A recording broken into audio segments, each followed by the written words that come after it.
Hello, welcome back to Aetheral Space 13.31. Spy Kids 3, game over. I don't know if I'm strong enough to read this one. I got him again. I did. I don't like the name's game over after what happened. I don't like what happened. I don't like that Dragon went to the sunken place. I need it fixed. Can you please fix it, Tan? Sorry. Tan, he was the protagonist. I had to correct some text there, it wasn't red. Can you please fix it? Stories are all about valleys and peaks. Oh, this is like... okay. We have to do this. I'm changing the voice, by the way. I'm not doing the deep voice. Yeah. I'm gonna talk like Dragon, but menacing. Yeah. Oh, Dragon grinned, cracking his neck again. Look at your face. He looked up at the giant girl, his cheeks creased in amusement at the sheer despair he saw there. Tears the size of cars dripped down from Pan's eyes, trickled through the labyrinth of trauma, and poured into the abyss below. She knew she'd lost. Dead boy? Dead boy? You needn't worry about that. Dragon giggled, striding upwards, using the frozen body of the Kaiser to elevate himself. I'm very much not dead. I've been saved, Pan! Hip hip hooray! I feel like 1,000,000 statter right now. Oh, this is great. Oh, this is delicious. Time to get a little fruity. Throat's very fruity. He checked his new nails, that mad grin still on his face, his eyes flicking independently in every direction. This wasn't the behavior of someone who had acquired a new ability. It was the behavior of a parasite who had acquired a new host. A test drive was in order. Paradise scowled as she stared across a border formed by Crestpool's smoke, the ever-distant light of a star seeming to make the smog shine. Forrest, what are you doing? She snapped. You've infiltrated his mind, right? Finish him, snap him in two. He'll go brain dead in the real world. Dragon cocked his head, at an angle that surely would have broken his neck in real life, to look at the ex-contender. Fucking shaft. His tongue flicked across his lips like a flexile pine cone. Oh, about that? He cooed. About that. We've been thinking, this Dragon Hadrian's not too shabby, right? He's obviously got some resources. He's got his health and his youth. Hell, looks too. This guy's a real cutie pot. Wait, what? Hold on. Since when? Even if he were hideous, he's well on his way to becoming supreme, isn't he? Paradise's brow knitted itself together in utter fury. Don't you dare! If anything, Dragon's grin just widened at that anger. It just makes us wonder. What do we need an old hag like you for, again? You'll what? Dragon sneered. Stab me with a sword? Shoot me with a gun? I'm your sword and your gun. Are you stupid? Is there a law reason that she did that? What? Is there a law reason Paradise tried that? Is she stupid? What? Paradise's face turned so red it almost looked like she'd combust right then and there. You! Yeah, Dragon grinned. Me. That's all I need now, mistress. Me and this little flesh puppet. You can go rot. I bet that mushroom girl would be more than happy to make that happen. Dead boy, fight back! Don't let it win! Paradise took a step backwards along the glass world, looking up at Pan. The face that had been so red a moment ago had so quickly turned deathly white.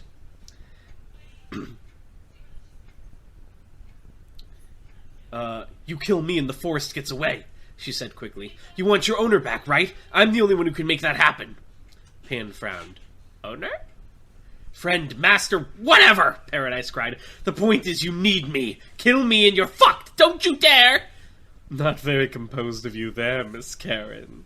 Dragon giggled, twirling a strand of silver hair around his finger. What's wrong? Shut up! Paradise screamed, whirling around to face her ability. Fuck you! Shut the fuck up, you fucking traitor! Tell us how you really feel. Truce! Paradise turned to look up at Pan again, crossing her arms to form a frantic X. You and me, truce! We'll get the forest off of Hadrian together, then we can fight properly! You don't want to let this thing ruin our battle, right? Hadrian wouldn't want that either! Hadrian would not give a fuck. Pan slowly chewed her lip, mulling over Paradise's suggestion. But you are enemy. The enemy of my enemy is my friend, Paradise shouted, thumping her hand against her chest. Huh? Right now, the biggest danger to all of us is the forest, so we drop everything else until it's dealt with. That makes sense, right? You understand? I guess that does making sense. But you won't betray me, right? How could she? Isn't Tan in total control? Tan. Well, it's the world of will and memory. Tan, I can't. You already put the forest in Dragon. You can't. I can't. I can't keep reading this. You got it. I can't be privy to this. Continue. Proceed. No. Proceed. I don't want to see what happens. Proceed. You can't make Proceed. me. Oh, I'm gonna be sick. Just read them. Of course not, Paradise lied. We'd be on the same side. Slowly, Pan nodded, and slowly she reached a massive hand down. It seemed at first she was going for a handshake to seal the deal, but as she fully registered the size difference, she transitioned the movement into the world's biggest high five. Her palm stood before Paradise Karen like a solid wall. You promise, okay? No betraysies? I promise, Paradise said, stepping forward to slap her hand against Pan's. Even as she said that, though, the slightest insincere smirk lingered at the edges of her lips. Pan didn't see that, but it didn't matter. For at that very moment, Dragon Hadrian burst out of Pan's hand and seized hold of Paradise's face. Eh? Said Paradise Karen. Eh? Said the voice. It's a roller coaster! What do you mean, S of the Forest of Sin? It would not say that. It did. Oh, my chest. Got you, Dragon said calmly, his upper torso protruding horizontally from the stigmata on Pan's hand. His eyes were dull with grim purpose, and his grip on Paradise's head was absolute. He'd made his presence here an impossibility, and by doing so, it slipped right through Paradise Karen's guard. The Forest of Sin blinked rapidly in disbelief. But you... I got you. Dragon glanced over at it. You two really are alike, huh? That's always the way with conscious abilities. I showed you an easy victory, and you leapt right for it. You're way too eager to congratulate yourself on how brilliant you are, rather than questioning the opportunity before you.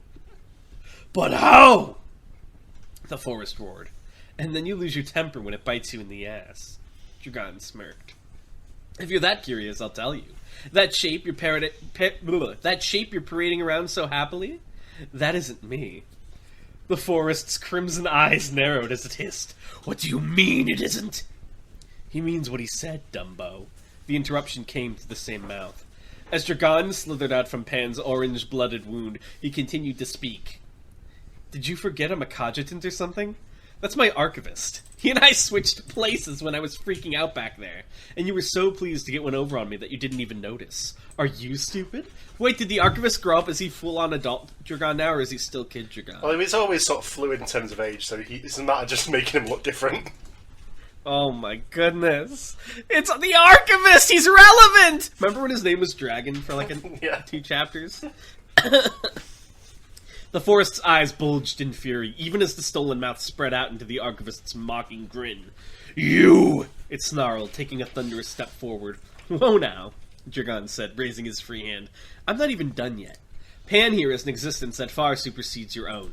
Do you really think you can harm me right now, when I'm intersecting with her consciousness? The Forest of Sin hesitated. It seemed not.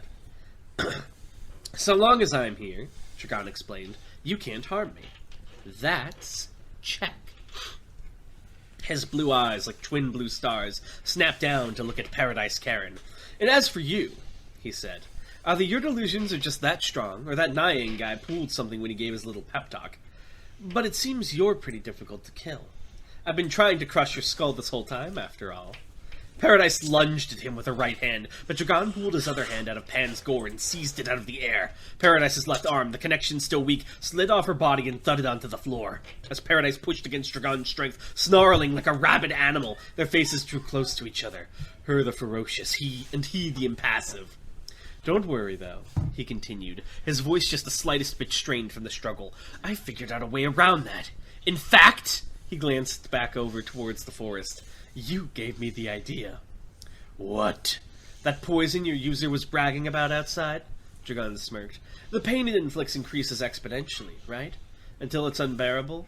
I remember the sensation well. That's right. The forest's borrowed eyes opened wide. I remember it. Dragon's smirk spread to a wide grin. And this is a world of will and memory. Wait! Dragon's words continued unimpeded. That isn't me you've possessed. But it's still a part of me. We said wait, damn it! I've already sunk my fangs into you. Wait! Pain. The memory of unbearable exponential pain, and that memory itself increased exponentially unbearably. Like fire lit a flame, like acid melted by acid, it defied description. But it did not defy perception. That would be far too merciful.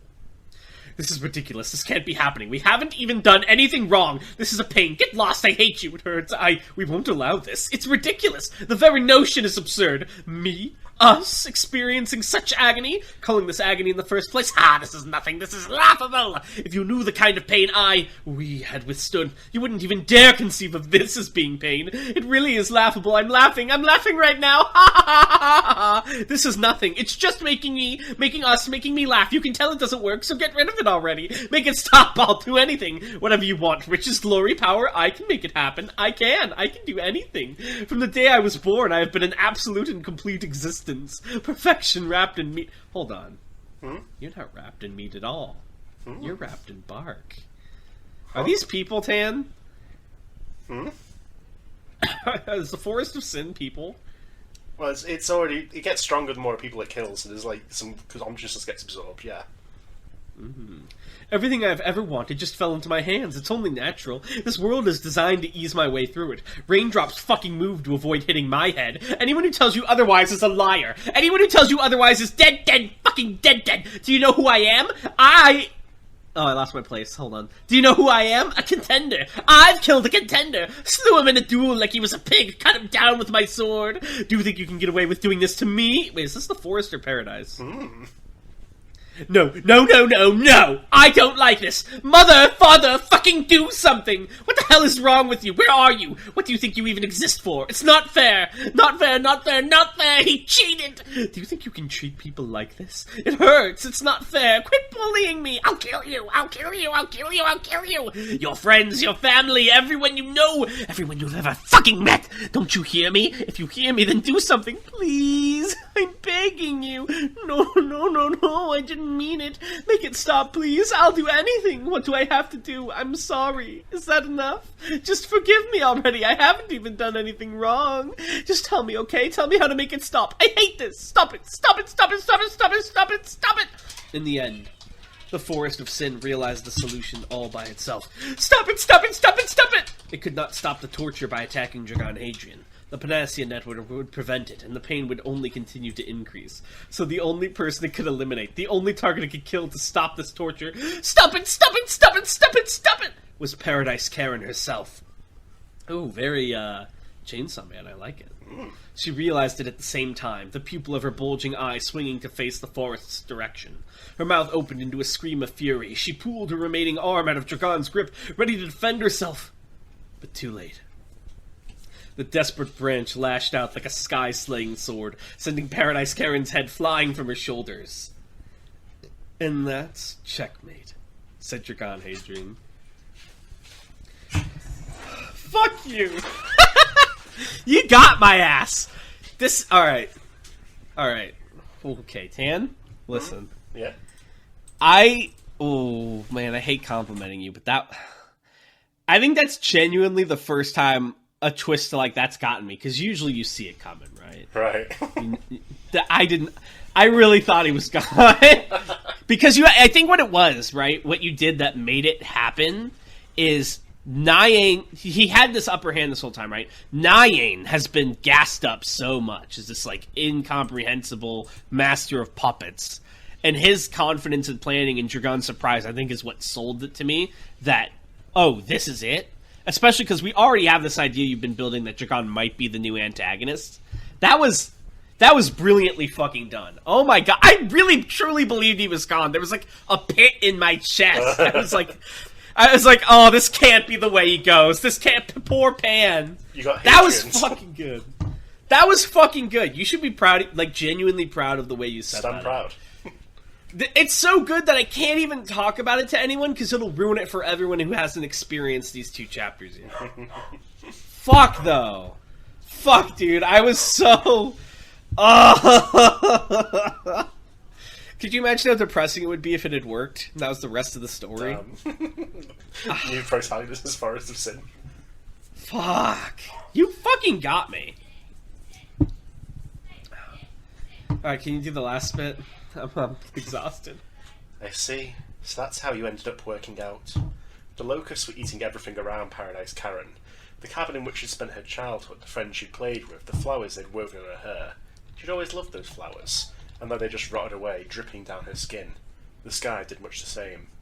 It was only at the end that Wide chose to play his final cruelest trick. She'd been happy here, hadn't she? In this place she had destroyed. Paradise Karen screamed. Indeed, stories like yours need to be flayed from the shape of this world. You'd have been so much more content under the light of a dark star. Oh well, Paradise Karen screamed. I'd say you're a disappointment, Miss Karen, Paradise Karen screamed, but this is all I expected from you to begin with. And the world of her mind vanished like a burning photograph. That's so tragic. You know, in a weird way, Paradise is very human. You know, we always want more than what we have, and we don't realize what we have until it's gone. Like, I think that applies to everyone, not just cartoonishly evil people. Like, that's real shit, man. Fuck. Although the battle had raged inside the mindscape for what felt like an eternity, in reality barely a second had passed. From the perspective of the onlookers, this is what happened. A spear of panacea emerged from Dragon Hadrian's mouth. The spear pierced Paradise Karen's throat. Paradise Karen's head exploded. Dragon Hadrian twisted his own body, breaking free of the countless branches and falling down onto the ground. He didn't take a second to rest. Recording the gored parts of his body into Aether, he transitioned into a roll, for he understood this was not over yet. His gaze was still fixed on the falling corpse of his enemy. Or at least, what should have been a corpse. Aether awakening. Perhaps it was Paradise Karen who had undergone the awakening. Perhaps it was the Forest of Sin. Perhaps there'd never been that much distinction between them at all. Whatever the case, the corpse was moving. Twitching branches protruded from its back, pushing against the floor to keep the corpse puppet upright. Anyone watching could tell this was a brief-lived phenomenon. This creature would exist for seconds, maybe minutes at best. Its only purpose to kill its hated enemy. Hey, the thing screamed, a warped and obscene voice bubbling out the stump of its neck, pouncing towards him like a tiger. His reply was simple. Gemini whirled. He vanished into fizzling blue aether, and there, right behind him, waited the thing that had finally escaped from its prison. When Paradise Karen had died, the cage she created had vanished too. All that remained of her own aether were the angry fading embers, and so there was nothing left to restrain it. The tower had been adapting all this time, making war against simulations of the enemy in its own consciousness, refining its killing methods over and over, until it could finally put them to use in reality. The device it had created was like a massive tuning fork, brutal and stark in its geometry. It pointed its creation at the Aether Awakening, and unleashed an attack that was now beyond comprehension. All that was left of the Gardener of Sin blew away in the wind, like so many leaves. I have to wonder, what is the ruling if an Aether Awakening happens and then kills or defeats the other person? Does the Awakening move on if it persists? Does someone get a buy? Maybe it would move on. It would be on an individual basis. We do have an Aether Awakening already participating. Yeah, Palatine. Yeah, but that's a very stable one, though. Yeah, so is fucking Wu Ming. Yeah, well, he's built Why didn't Wu Ming show up for this shit? Maybe he did. Maybe he's Palatine. No, because Palatine already existed, Yeah, right? he was already one of the three sort of closest to contender status. Yeah. the three demon lieutenants. Exactly. Closest to demon generals. The unrivaled team killer, Baron Luna de Fleur. The loathsome Palatine. Alright, we have fuck, that really got me. I can't get over it. I actually You got Hadrian. I got Hadrian on. Okay, JT asks, what percentage of Aether users have a tick? I'd say around 20%. Well, it's known 20%, but a lot of people have like invisible Aether ticks that you will never sort of notice, really. That's what we were going to say. We Close talked about in this. reality, it's close to like 50 or 40. In ASRP, we had talked about that. What if I had a theory I think is what it was. That everyone has a tick, but some ticks are like so nothing that it would never be detected or mattered. Like your blood cells move 1% faster, or like you sweat like slightly more or something. There are cases as well with Aether ticks, like with Ash Deldurin, where it's actively sort of detrimental to use your Aether.